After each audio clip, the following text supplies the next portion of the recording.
No, but let's do with what let's be faithful with what we have. And so for right now with Revolution, that's helping people, equip people with knowledge and also hope, and speaking the truth to power, even if the power might not be listening, but with hope and reconciliation. And that's part of the message, is hope and reconciliation. It's not defeat. It's not destroy. So as I said, I feel like it's a time to lead, to be the influence that we want people to be influenced by, to be that, to see that, to see what's happening out there and say, we're not going to respond in that way. We're not going to stoop to that level, but we are going to speak truthfully. And we are going to speak truth to power, and we are going to speak truth to inconsistency.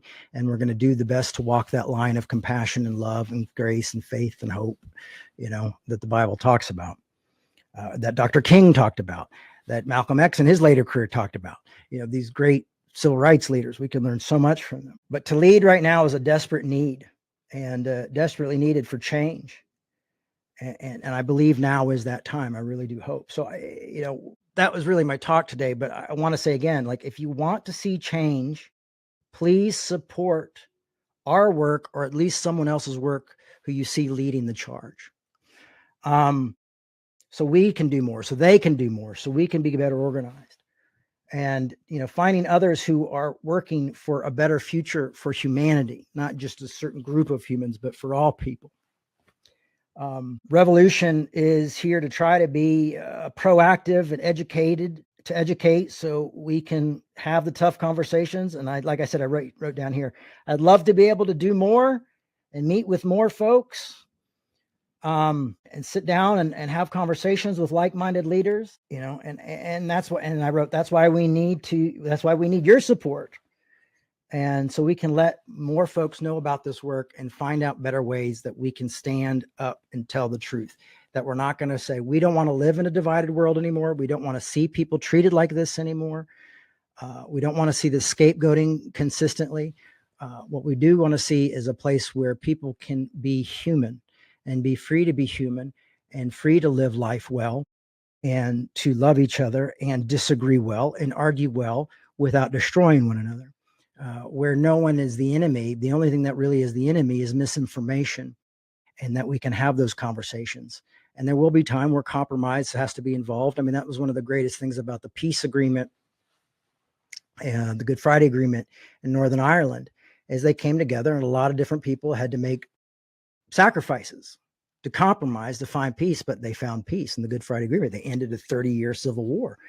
And now that's one of my favorite places on earth. And I love reading about the peace process because I think it's beautiful. And I think that's what we're looking at right now.